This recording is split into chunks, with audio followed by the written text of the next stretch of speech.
Domingo 3 de noviembre, aquí en la ciudad de Buenos Aires, en el lobby que nos acogió durante este fin de semana, con un extraordinario hermano y amigo, Carlos Alberto Irchu, quien tiene su canal de YouTube también.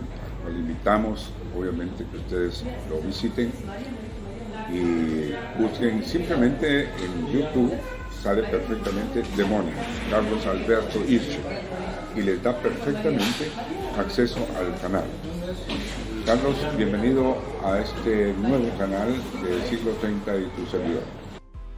Gracias, Eduardo, por tu presentación.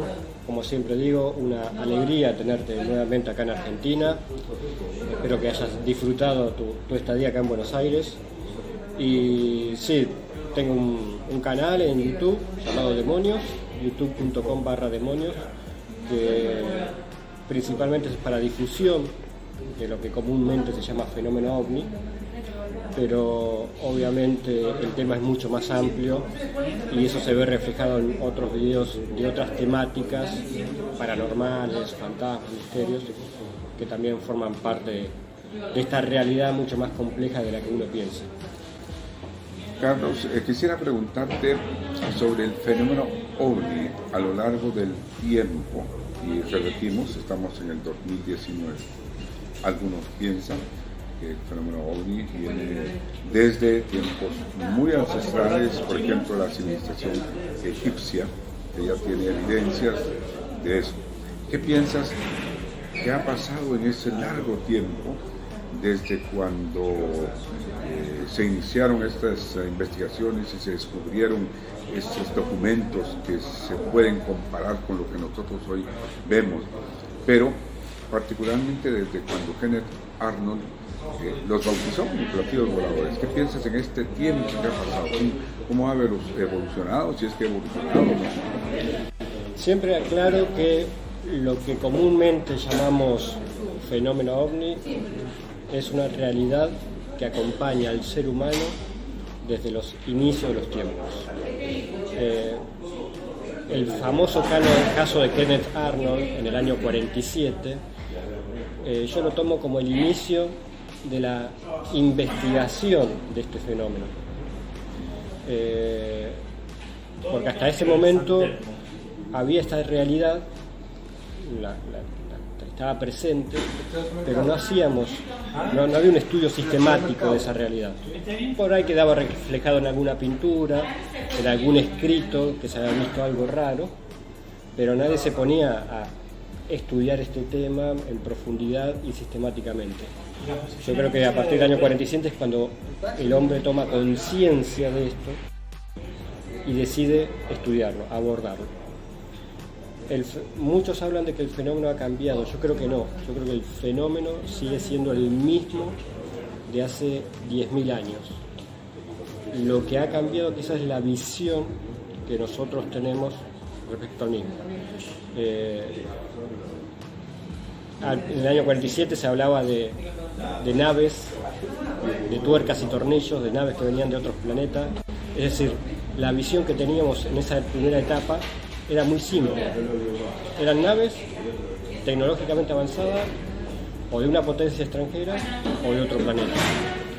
Con los años, esa hipótesis ya no sirve para explicar la complejidad del fenómeno.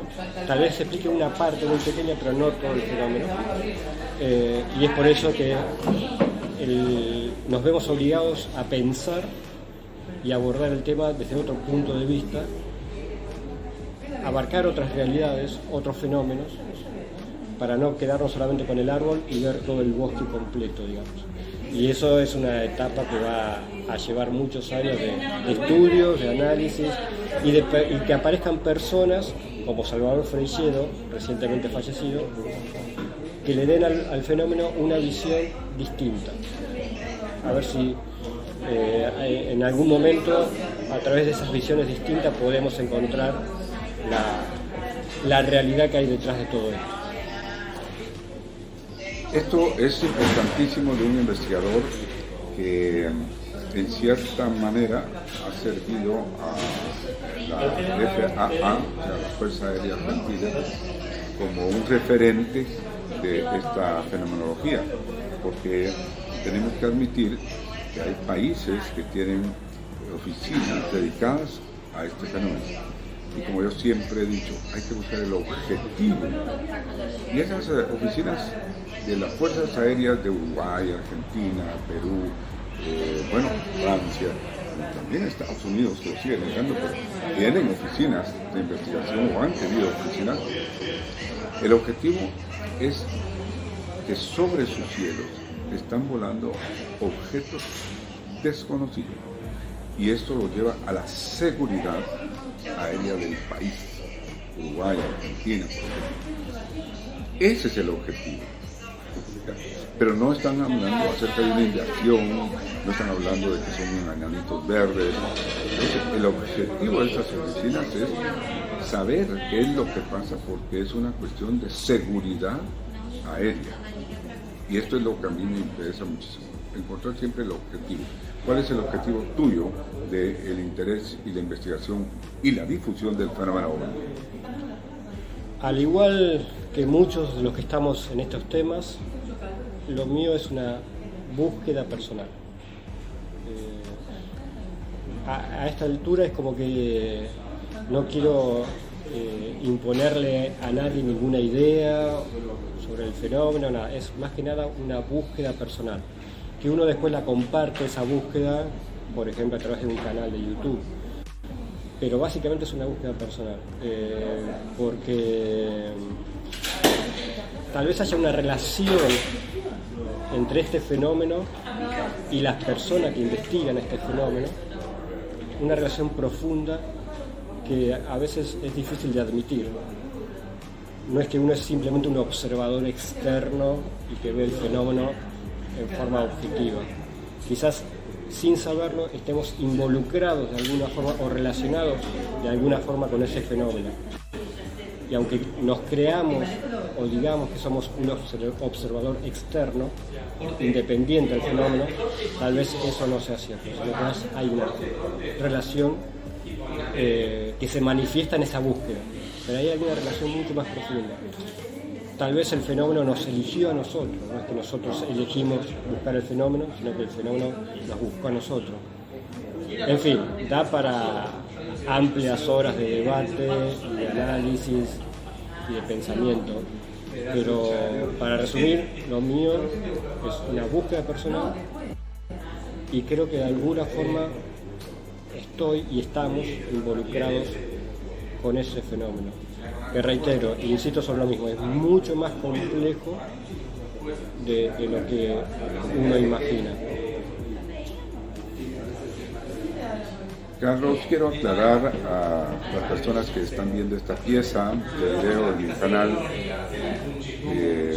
que estamos en el lobby del hotel que nos acogió este fin de semana, lo que es el 2 al 3 de noviembre del 2019, en el cual por 24 horas compartimos con un gran amigo, yo lo repito, hermano, Carlos Alberto y su familia, es importantísimo. Y por eso el sonido ambiente, y se le aclaro esta situación. Carlos, en lo personal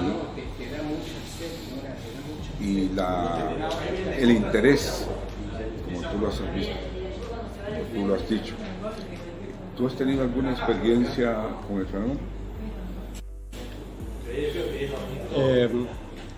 Por un lado, como nos ha pasado a muchos que estamos en estos temas, que vamos a lugares donde el fenómeno está apareciendo, muchas veces he visto cosas raras, básicamente luces. Recuerdo un caso donde estábamos en la playa, en el Río de la Plata, Buenos Aires, La Plata, donde yo vivo, son ciudades que están sobre el Río de la Plata, que separan Argentina de Uruguay. Es un río muy ancho, de hecho la desembocadura del río tiene como 400 kilómetros de ancho. De acá de Buenos Aires hasta Uruguay, donde estamos, el ancho es de 40 kilómetros, entonces más que un río es como un mar. De hecho, los descubridores del Río de la Plata lo bautizaron en un principio Mar Dulce, porque para ellos era un mar, pero cuando probaron el agua era dulce, no era salada como en el mar. Y estando a orillas del Río de la Plata, con un grupo de gente que estudiamos el tema, observamos una noche una esfera que salió del agua, se desplazó con movimientos erráticos hasta un árbol, y luego regresó. Esto ocurrió como a las 3 de la mañana, éramos 10 testigos por lo menos de que vimos aquello. Estando en Victoria, donde se desarrolló ese primer congreso, donde estuviste presente, desde un cerro que hay en Victoria vimos sobre el río, también luces, las luces del río que se le llaman ahí. Es decir, en varias ocasiones he tenido la oportunidad de ver luces. Pero quizás lo más interesante son otro tipo de experiencia que tuve, que en principio uno no las relacionaría con el tema OVNI, pero quizás con el tiempo uno le empieza a encontrar ciertos puntos en común. Como por ejemplo el haber recibido una vez una llamada y al atender la voz era una voz metálica, como tipo robot, que repetía una frase constantemente que nunca pude saber qué significaba. Una frase en otro idioma, no era español. Y esa llamada, que uno pensaría, bueno, fue un error de las telecomunicaciones de aquel entonces, que se enganchó la llamada con otra, qué sé yo. Pero para mí esa llamada fue como el disparador para estar en estos temas. Eso con el tiempo lo empecé a relacionar. Así que por eso vuelvo a lo mismo. El fenómeno OVNI no es solamente ver una luz en el cielo, que ya es mucho decir, sino que es mucho más complejo y se manifiesta a veces tan sutilmente que no nos damos cuenta. Carlos, esto último que tú mencionaste me lleva a una temática que está muy relacionada con lo paranormal. Yo incluyo, con el permiso de toda la persona que está viendo esta pieza, el fenómeno OVNI como paranormal, o sea, al lado de lo normal. Eso es nada más. No porque ahí pues, vengan fantasmas, espectros, no. La definición de para es al lado de lo normal, paranormal. Me lleva a este tema. Me interesa muchísimo la experiencia, que a grandes rasgos y sin muchas fechas probablemente me puedas hablar de un fenómeno espectacular que ocurrió en una casa en La Plata, en Argentina, por supuesto. ¿A cuánto está La Plata de Buenos Aires, donde estamos ahora? A unos 60 kilómetros. Allí hubo una casa donde comenzó a aparecer un líquido especial. ¿Podrías relatarnos algo de eso? Sí, primero te comento que La Plata en realidad es una ciudad más joven que Buenos Aires. Fue fundada en 1882. Fue una ciudad que se diseñó antes de fundarse. Por eso su trazado urbano es muy perfecto, digamos, es un cuadrado con calles paralelas y diagonales que las atraviesan. Por eso también se la conoce como la ciudad de las diagonales. El fundador y el diseñador del trazado urbano eran masones, o sea, en esa época la masonería era muy común acá en Argentina. O sea que es una ciudad que nació masónica, tiene muchos elementos de la masonería, pero bueno, esto ya sería tema para otra ocasión.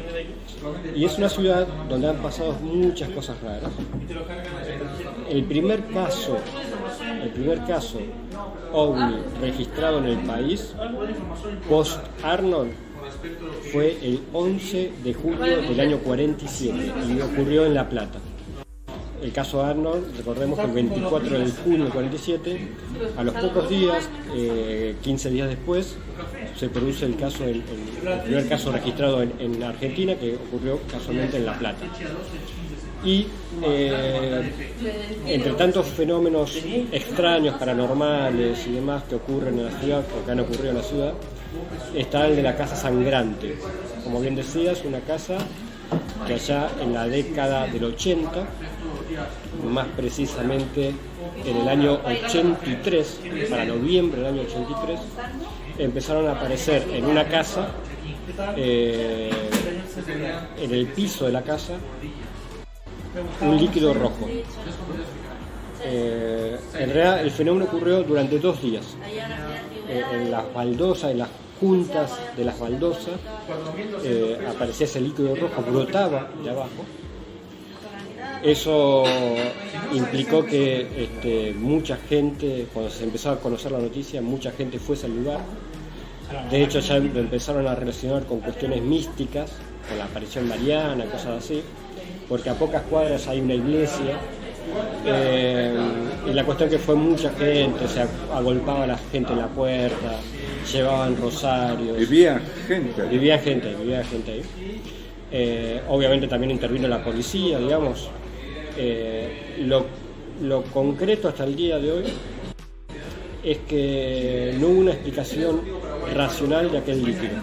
Se levantaron las baldosas, debajo no había cañería, nada que pudiese brotar, de donde pudiese brotar ese líquido.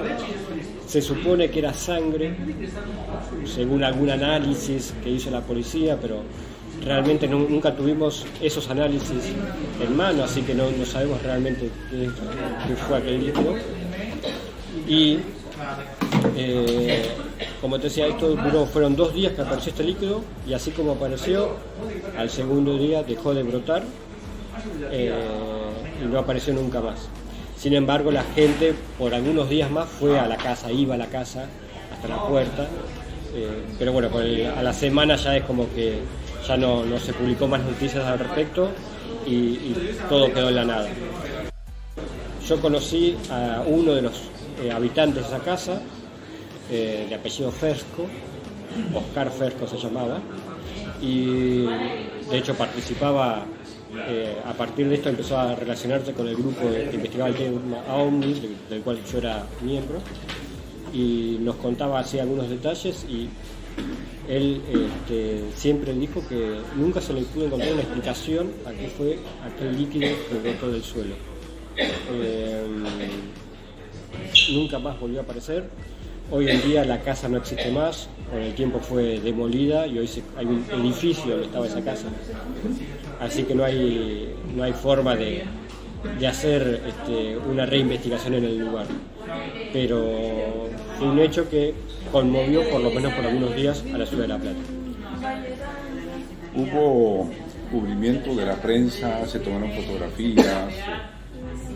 Sí, de hecho la gran difusión que tuvo, o sea, mucha gente accedió al lugar o conoció el caso, porque el principal periódico de La Plata en ese momento, el diario El Día, fue publicando día tras día una cronología de los acontecimientos. Por eso tuvo mucha trascendencia, inclusive a nivel nacional.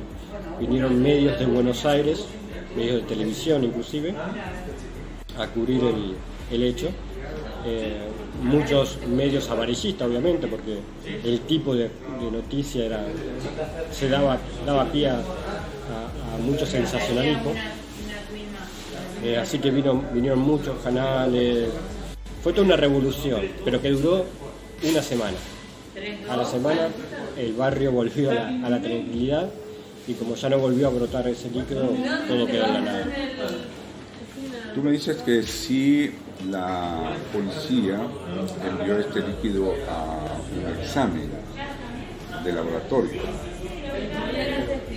Nunca se tuvo, me dijiste, el documento, pero ¿por qué se cree que era sangre? Por el que el líquido era rojo, parecía sangre. De hecho, algunos profesionales de medicina, algunos médicos, sugirieron que era sangre por la consistencia y demás. Y obviamente intervino la policía porque el primer rumor que se corrió era que era sangre de una persona que había entrado a la casa, o un delincuente, o alguien que había sido herido y que había entrado a la casa y que había dejado ese reguero de sangre. Algo que nunca se pudo comprobar, y que el testigo, la persona que vivía en esa casa, que yo conocí, jamás admitió algo así, digamos. O sea, nunca hubo un ladrón o alguien que fuese herido y que haya dejado la marca de sangre. igual como estaba distribuida la sangre en el lugar, era muy difícil de asociarlo con una persona herida, digamos, ¿no? Que estuviese chorreando sangre. Por eso más que nada intervino la policía, no tanto por el revuelo mediático, sino para descartar algún hecho delictivo, digamos, ¿no? Y bueno, se dijo de todo en esos días, o sea, se habló de un auto negro que vino con gente extraña y que fue a recorrer el lugar, o sea, se dijeron muchas cosas. Muchas conjeturas. Muchas conjeturas. Aparecieron diferentes tipos de personajes, siempre que ocurre un hecho así, aparecen personajes de todo tipo. Pero lo concreto es que eso duró 2 días, que brotó ese líquido durante 2 días, y que a la semana ya nadie más habló del caso. Entiendo que tú vivías en ese momento en La Plata, ¿no? Y entiendo que en ese momento tenías conciencia clara de lo que estaba pasando. ¿Lo recuerdas bien? Sí, en realidad tenía apenas 13 años, si bien me interesaban estos temas, pero no estaba tan metido como ahora. A la persona que vivía ahí yo la conocí un par de años después. Inclusive estuvo en casa, estuvimos charlando en casa y demás, pero en el momento que ocurrieron los hechos, si bien yo seguí todo eso por los medios, pero no le presté, me despertó curiosidad, pero no le presté la debida atención que hubiese merecido. Hoy en día ya hubiese sido distinto, digamos. Si hubiese ocurrido hoy en día ya estaría ahí y todo más, ¿no? Hubiese tomado muestra, y aunque sea a nivel privado yo lo hubiese ido a analizar. Claro. Nadie hizo eso. Que yo sepa, no. Los propios habitantes. Los propios habitantes, porque en realidad lo que querían los habitantes que se cortara todo eso, porque imagínate salir a la puerta de tu casa y tener decenas de personas en la puerta de tu casa porque quieren ver ese fenómeno. Era muy incómodo para los habitantes, o sea, no querían saber nada. Al día de hoy nos quedan fotografías que tomaron los mismos dueños, que de hecho el dueño, el papá de Oscar Ferco, mi amigo, era fotógrafo. Y él como fotógrafo tomó fotografía del lugar, que de hecho está en un video que yo publiqué en mi canal. Y semanas antes había traído una virgen de la iglesia que está ahí a 3 cuadras que mencionaba antes, la había traído al lugar, a la casa, para tomarle fotografías a la virgen. Después a las semanas ocurre esto que pasó. Por eso muchos relacionaron esa aparición de sangre con la Virgen María, porque había estado la Virgen ahí tomándole foto, digamos, a una estatua. De ahí vino la relación con la parte religiosa. Pero lo concreto es que nunca se supo cuál fue el origen de ese líquido y lo que es más importante, qué era ese líquido realmente. Para finalizar, Carlos, te agradezco muchísimo la entrevista, tus atenciones siempre que yo visito Buenos Aires, y la gente, los habitantes de allí siguieron viviendo por mucho tiempo. Sí, siguieron viviendo mucho tiempo después, nunca pasó nada normal, nada paranormal. Y bueno, con el tiempo los dueños de casa, los padres de mi amigo fallecen y quedó mi amigo Oscar, que también lamentablemente murió hace algunos años. Así que ya hoy no queda ningún testigo vivo de habitantes de esa casa, lamentablemente, y la casa tampoco existe más.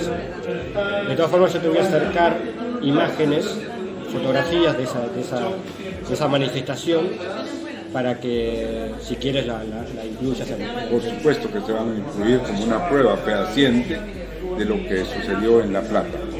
Así que, Carlos, yo repito, estamos en el lobby del hotel que nos acogió durante estos días, particularmente ellos que vinieron de La Plata el sábado y el domingo. Yo aquí he estado trabajando en otros menesteres de la radiodifusión, pero te agradezco infinitamente que has venido acá y que nos hayas dado esta entrevista. Así que el canal es tuyo.